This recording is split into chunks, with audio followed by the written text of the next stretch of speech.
ពេលអុយអូនដល់ចិត្តពីរូបគេម្នាក់នោះបេះដូងឈឺហូមព្រំអូនស្លុំក្បត់បងមួយផ្លែស្រឡាញ់អូនមិននឹកស្មានក៏លយ៉ាំជ្រៀកចិត្តបែងចែកហូហេតុដែលអូនធ្លាប់ស្រឡាញ់គេ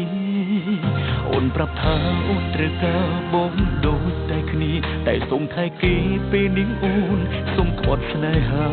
ទឹកភ្នែកបងហូរថ្លែងហួចិត្តជីវ៉ាប្រាប់សង្សារអូនក្បត់ឲ្យឆ្អែតចូល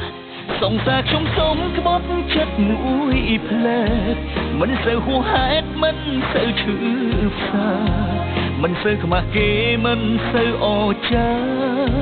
សួរតើអ្នកណាទទួលយកបានសង្សារខ្ញុំសុំក្បត់ចិត្តមួយផ្លែតស្នេហាត្រូវចែករំលែកចិន្តាបេះដូងបងឈឺពេញអរ៉ាមិននឹកស្មានថាត្រូវជួបរឿងនេះ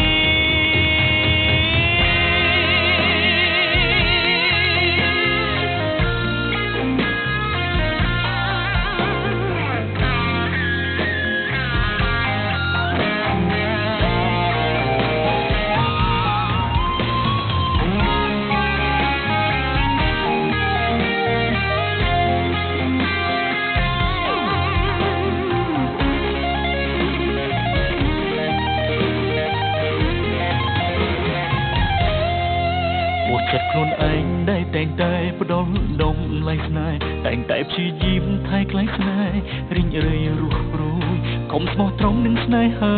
មិនដែលខ្វល់ខ្លាចស្ដាយក្រោយស្នេហ៍អើយពេលនេះគេសុំដងឃ្លីអូនប្រាប់ថាអូនត្រូវការបងដូចតែគ្នាតែសុំថែគេពេលនេះអូនសុំក្បត់ស្នេហាទឹកភ្នែកបងហូរថ្លែងហួចិត្តជីវ៉ាប្រាប់សង្សារអូនក្បត់ឲ្យឆ្អែតចូល